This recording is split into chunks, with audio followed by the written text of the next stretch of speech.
Everyone believes they understand the Chris Watts case. But what if the truth isn't as complete as we think? Hidden within over 2,000 pages of discovery files is a name that surfaces again and again, quietly, almost unnoticed.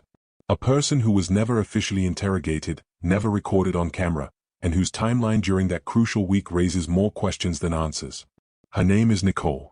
And the more you examine her movements, her messages, and her unusual behavior in the days leading up to that August morning, the harder it becomes to ignore the possibility that someone else may have been involved, concealed in plain sight.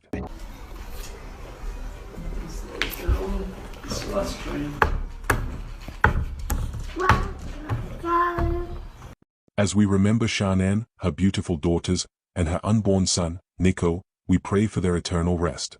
May God watch over our families and shield us from all evil. Please type Amen in the comments to honor their memory.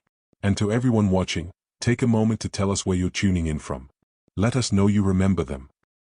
And again, like, I think he's just saying all this to me to try to cover his tracks with me. Like, I don't know what he told you guys, but I bet it's probably very different. And I think that what he said to me, it was, like, directed towards me. Like, this whole bullshit little box lie that he had right there was, like, the lie directed. Did he say when the argument started? Nope. He just said it was in the morning. He said he woke her up in the morning. Okay. Did he say when she came home? Did he ever let you know that?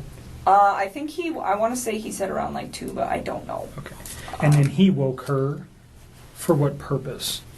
Because she asked him to. Okay. So I was under the impression that he was asleep. I'm assuming this is how it like went, and what he was trying to tell me is that he was asleep by the time she got home. And she sent him a text and said, "Wake me up before you leave." And then he woke her up, and they got in an argument, and then he went to work. Okay. That's how I processed it. And the context of that argument, again, was just she's pregnant. And is there anything else that he shared with you? He did not elaborate on it, and I didn't ask. What were you thinking at that time? This was like on Monday. Again, at that point, I was like, I still thought she left. I mean, this was all on Monday. Like, I legitimately thought this woman left the premises with her kids and just wanted nothing to do with him for like 24 hours. So his story was believable that she was pregnant from another man and maybe she took off for that guy, or... He said several times, like, I think she just said that out of spite. Okay. Like, he thought she was with one of her friends. So he held true to that story. Pretty much. She's just leaving and she's with a friend. That was kind of what he thought. And that's kind of what he had me believing. And at the time, I wasn't really alarmed because it had been like a half a day. Sure. And so then Tuesday rolled around and... Did you see him at all on Monday? You said you didn't, no, right? Earlier. I did not see him. And I went to work Monday. Did he ever try to convince you to come see him or say he wanted to come to your house? No, not at all. We were supposed to go pick out apartments to go look at on Wednesday, so yesterday. But that obviously... Right. So on Monday he never tried to be convincing to get you to come up to see him? No. Nothing? Not that I'm aware of. I don't think so, because I had my buddy Jim was over Monday and Tuesday, and he knew Jim was over Monday and Tuesday, and that's why we were going to hang out on Wednesday. Okay. So no, he didn't ask me. So Tuesday rolled around, and she still wasn't around, and this is when I started getting kind of sick. Like, my friend Jim was sick on Monday when he came up, and I don't know. I just started feeling like crap as it was, and then I was just kind of having a hard time focusing and like thinking about what was going on. And I'd asked him a few times. I'm like, "Where's your family, Chris? Like, where's your family?" You know, and he would tell me like, "Oh, I don't know," or "I want them home." Like, I asked like several times, so I think I got different responses. But each time, like, he didn't know where they were. You know, and I'm like, "She's still not home," and he's like, "No." And I had also asked him to like.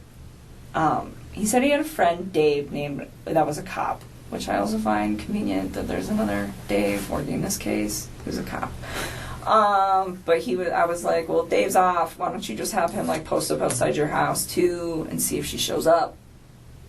you know, and he told me on Tuesday morning, he was like, I called Dave and asked him to sit outside my house, and he's going to do it. And he's like, and then my friend Nick is coming over later on this afternoon. And I was like, okay. Did you ever hear Nick's name before? I've actually heard that name a few times, like, Okay. around him. Like, there's certain, I never heard Dave before. Dave was new, but I've heard the name Nick a lot, so I don't know if that's, like, real or what, but if I was to guess, like, friends that he, like, legitimately has, I would assume that he was one of them. But yeah, because I know he's told me before, like, when we first started hanging out, that Nick lived kind of in the area, and he's like, he actually goes, he's a trail runner, and he's like, he runs at East Lake number 3. So he lives in your area? Kind of. Okay. And I remember him saying that to me once. He's like, you know that park that we, like, hung out at? I was like, yeah. He's like, my buddy runs over there. We should not go to that park anymore. And I was like, okay. That's cool. And, anyways, where were we at? Tuesday morning. Tuesday morning. We're almost done. I know. I'm trying to just keep it all together here for you guys. Tuesday morning. Oh, so he said Dave was going to stay outside of his house, and Nick was going to come over that afternoon. I was like, all right. And then, I think most of the texting throughout that day was kind of like, have you heard anything? Like, what's going on? It was kind of like me checking up on him. And I don't remember everything, but it wasn't, I didn't even make it through the entire workday. Like, I was feeling really, really sick, like, in general. And then I decided on my lunch break to get on the internet and look at what was going on with all the reports. And I saw a report that was like, this woman who's 15 weeks pregnant and her 2 daughters are missing. And I was like, whoa, what? And I was just like so floored, and I read a couple other articles just to make sure that, you know, all the newspapers are, and like just double check, like, am I really reading this right? And I'm like, okay. And he had told me previously, like, she says she's pregnant with another man's kid, but he'd said, like, he could kind of tell in North Carolina, but that girl is, like, obviously pregnant. I mean, in her photos. I mean, 15 weeks, that's like 4 months. That's pretty far along. And so it's like, how would you not know if she's showing? Like, you totally know she's showing. And so, oh my God, I got so sick. I was just like, I need to go. I just, like, packed my stuff and I left work and I went home. And I remember I told Jim that I was going to get home early, and he wanted to come over right away, and I was just like, I just needed some time to, like, process what was going on. But I did tell him, I was like, you can come over earlier than you did yesterday, because he didn't want to wait in traffic. That was the thing. He's like, save me some time. So I don't remember what time he got there. I probably still have that text, because I don't have any reason to delete those. But he came over a little early, but I did have, like, a gap of time in there. I don't know how long it was. I bet it was, like, from the time I got home to the time Jim got there, but it was probably, like, I don't know, hour and a half maybe, somewhere around there.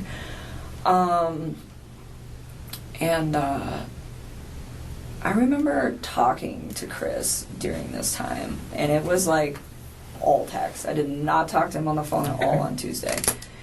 And I was pretty upset, where I was just like, you know, I was going back and forth, like, where's your family, this and this and this, but I'm like, she's pregnant, you know, and this and this, and he's like, the baby's not mine, and I'm just like, you told me yesterday that you think that when she said that she cheated on you, she did it out of spite.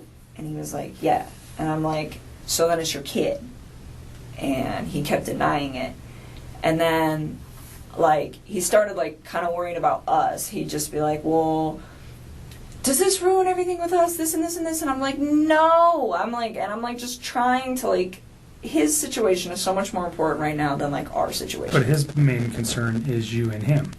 Kind of, sort of. I mean, and I keep, like, asking him, like, I'm like, and I told him numerous times, which is also in the text that you guys will pull, where I'm just like, you need to focus on finding your kids and your wife right now. And I was like, and you need to focus on finding all 3 of your kids. And I, like, kept, like, emphasizing to him, like, he had 3 kids, you know? And, like, I wasn't even, like, mad about it. I was just like, you need to find your family. Did he ever go look for them that you know of? I don't know. I don't think so. That like doesn't even like ring a bell to me, so I don't think so. Okay. But oh, and I forgot something else that's really important. I'll add it in there too, but let me just finish this thought. So then Tuesday, what were we talking about? Oh, yeah. So I kept telling him, I was like, Chris, I know it's yours. It's okay. I was like, go find your family, you know? And it's like, was I hurt? Yes. But at the time I realized like his situation with what he had going on was like way more important than like our situation. And so that's why I was just like I confronted him about it. And then I was like, you need to go find them. And like we talked about it for a little while. And then I was just like, I don't remember exactly how it went, but something along the lines where I was like, why can't you just be honest with me? I was like, stop lying to me. Like, stop lying. Did you have an inclination? You've talked to this man a lot. And during this Tuesday, Wednesday conversation, did you feel like he was bullshitting you? A little bit, kind of, yeah. I mean, because he was like, not Monday. Monday I did not. But Tuesday, yeah, that's when it all started to click. I was like, oh my goodness, because he was like, well, like, he just didn't seem as like concerned as he should be, and he was like super worried about shit with us, and I'm just like, so concerned about his family and overly concerned about your relationship. yes. Okay. And I kept like trying to put it on the back burner, and shame on me for bringing it up in the first place. I was just really taken back, like, wait a minute, she's 15 weeks, like, how would you not notice that? Like, I was just like, I was confused, and I was also like, is he lying to me? And I kind of wanted to know, because I realized that like there's a situation at hand here, and I'm just like, what is going on? You know, and for part of it, it wasn't even like me trying to find out because I'm upset. It was almost like me trying to find out because I'm like, is there something else I'm missing here? Like, I felt like there was like pieces to this puzzle that I didn't know existed that were like not in place, and it was strange. And so, anyways, I told him, I was like, be honest with me. I was like, don't lie. And I don't remember exactly how it went, but I was like trying to emphasize, like, stop bullshitting me. So he told me the truth. And he told me it was his, and then he knew about it. Okay. I was like, okay. And then he asked me again, like, did that ruin everything? And I was like, no, it didn't. And in the back of my head, it's like, yeah, I'm done. I'm not dealing with that. Don't lie to me. But his situation is so critical right now that's like, I'm not going to like ruffle his mental feathers, because they're already like really ruffled because of the situation. So like, out of respect for his mental health, I just like dropped it.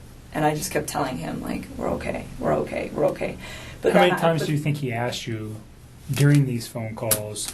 Oh, it wasn't phone call. This was text. Pardon me. Text Tuesday. Text Tuesday. How many times do you think he brought up your relationship and if you guys were okay? Probably like 2 or 3 times. And how many times did he bring up concern for his children or his wife? I think he brought it up a lot too. I mean, he kept telling me that he was like worried about them. Okay. I mean, it happened. It wasn't like he was just like spaced out. I mean, he was definitely showing that too. I was just surprised that he was like also showing it for me, because at that moment, if I had some crazy stuff going on with somebody in my family, I would be putting all my relationship stuff on hold. Like, look, like, baby, I got to deal with this. Someone in my family is missing. When I find them, we will talk.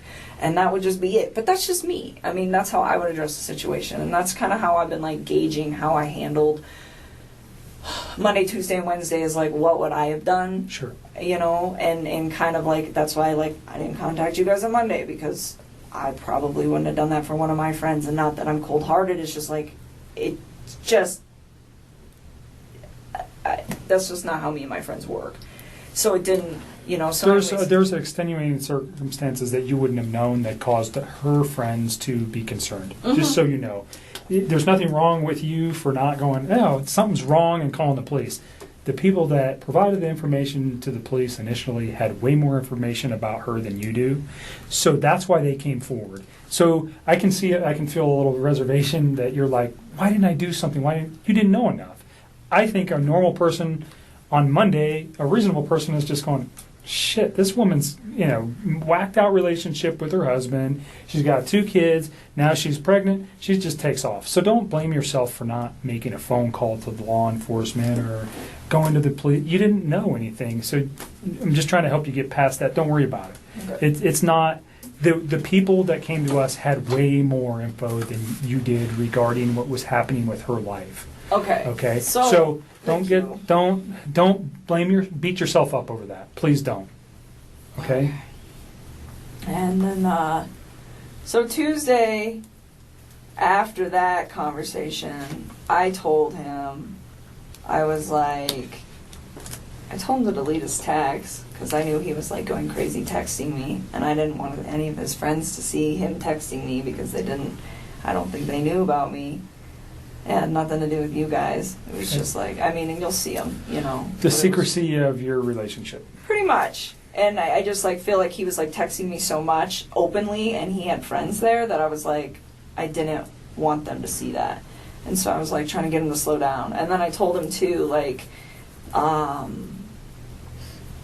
after he lied to me, I was just kind of like, I was done. And I was trying to find a way to like get away from the situation without alarming him or panicking him. So I told him, like, everything is all good, I'm still here for you, and I feel bad because, like, I lied to him, but, I, like, just try to keep him calm, and then I told him, like, contact me once they find your family.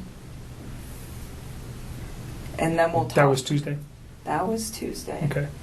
And he sent me a text back saying something along the lines of, like, what did he say? Something like, please just think of and like I kept telling him I was scared. I was really freaking scared. In fact, that's another thing I miss. I'm so tired. Monday night, like, I called him back in the middle of the night because I could not sleep.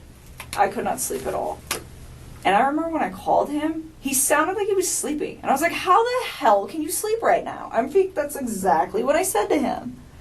And he was just like, I'm just kind of dozing off and on the couch. And I just remember thinking, like, I haven't shut my eyes yet. And this is not even my family. And so that happened on Monday night. So then I was going somewhere with that had to do with Tuesday. I forgot what it was. I'm so sorry. Take a breath and relax. We're almost to Wednesday, and then we're out of here. Yeah. So then, so then once he lied to me, I just really trying to like push him away, and he was like, just don't forget like the person that you knew me to be when you were with me or something like that. And like was that strange? It just kind of sounded almost like a farewell, and like I didn't think it was too weird because I was like, I think he realizes that I'm really upset that he lied to me, and I think he's aware of the fact that I'm probably about to walk away from him. So I think that was like his way of like saying goodbye. So it didn't really seem strange in the context of what was going on between like the him and I part of stuff. And then, and I kept asking him too, like, what did you do, Chris? What did you do? And he was like, I didn't do anything. And I'm like, where's your family? And like, I asked him that. I don't know if I started doing that on Tuesday or if I started doing that on Monday, but I think it was Tuesday, because I don't really think I was that alarmed on Monday. And then, so that was supposed to be like our final sign-off text. And then Jim got there at my house, and I was hanging out with Jim. But I was still, like, in my head, just kind of, like, stressed out. And I remember I, like, walked out of the room, went in my bedroom, and texted Chris one more time. And I told him, I was like, if you did something bad, I was like, you're going to ruin your life. And I was like, and if you did something bad, I was like, you're going to ruin my life. And I was like, and I promise you that. And he responded back to me, and he's like, I didn't hurt my family, Nikki. And that was like the last text. That was the last time we ever talked. And I never said another word to him after that. That was Tuesday. That was Tuesday. And then he left me alone. He gave me the space that I asked him. He respected it. And he didn't, like, mess with me at all. Was that a phone call where you said? No, that's all Tuesday. Text Tuesday. Text Tuesday. Just call it all text Tuesday. Okay. Everything was text. I did not talk to that man on the phone at all that day. I mean, I don't think so. I'm pretty sure it was all text. And then... So at that time in your mind, if you said that, what are you thinking? What were you thinking, that he maybe did something to his family? Yeah, I started getting really scared. What caused that thought? The fact that he lied to me. Okay. And that she still wasn't home, and it was day 2. Like, I figure if you're upset for a day, you leave for a day, but you come back. And she wasn't back. And it was, like, midday. And not only that, but, like, She doesn't have her phone. She doesn't have her car. She doesn't have the kid's EpiPen. She doesn't have any of that. So what I'm thinking in my head is like, for a night, if you're really upset, somebody comes one of your friends picks you up, like, okay. But I can't explain that for 2 days. Like, that just doesn't, like, logically process in my mind as something that any woman I know would do. The one-night thing, I know women that would do that. But the two-night thing, no. And so I'm like, she's still not back. And he just lied to me. And it made me, like, I just started getting scared. And I remember, like, telling him that throughout the whole day. Like, I don't even know how many times I texted him that. I wouldn't be surprised if it's, like, 8-10 times. Where I'm just like, I'm scared. I'm scared. I'm scared. And one of the last texts that I sent to him, too, I told him, I said, I'm scared because I feel like I don't know who you are anymore. And his response to that? I don't even remember, to be honest with you. I think that was, like, in that, like, sign-off text that I sent to him. Okay. But, I mean, I was, like, kind of scared.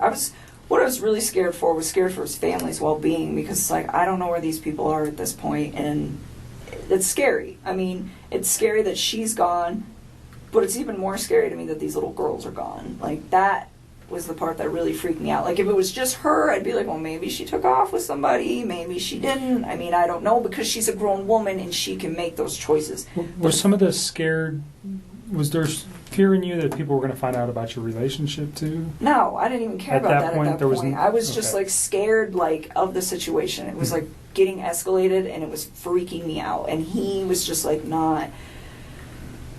He was strange. So, another thing, so that was Tuesday, and that was it for Tuesday, but I forgot some stuff on Monday that I did need to bring up to you guys. So, Monday, when we were on the phone, at one point, he mentioned to me, I can't even believe I have to say this, she left her wedding ring here. And I said something along the lines of, does that mean you two are done? And he was like,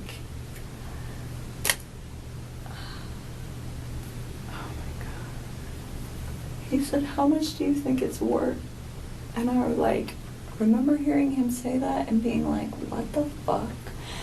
And I remember thinking to myself, like, I don't even know how to respond to this. And so I was like, I don't know, pawn it, man. And I was just like, I pawn jewelry all the time. I was like, I pawn jewelry a few times. I was like, it's not worth shit, though. And I was like, so I don't know if you really want to do that. And he's like, no. I think I'm going to get it appraised. It's a nice rock. And I was just like, okay. And it was, like, really awkward. And that was on Monday? That was on Monday night. And that, to me, was, like, it was kind of strange. And then the Tuesday lying thing. Like, I'm telling you, it started, like, Monday night, him saying that was why I couldn't sleep, because he made the comment about the wedding ring. Okay. And then Tuesday, her still not coming home, and then him lying to me. And I was just like,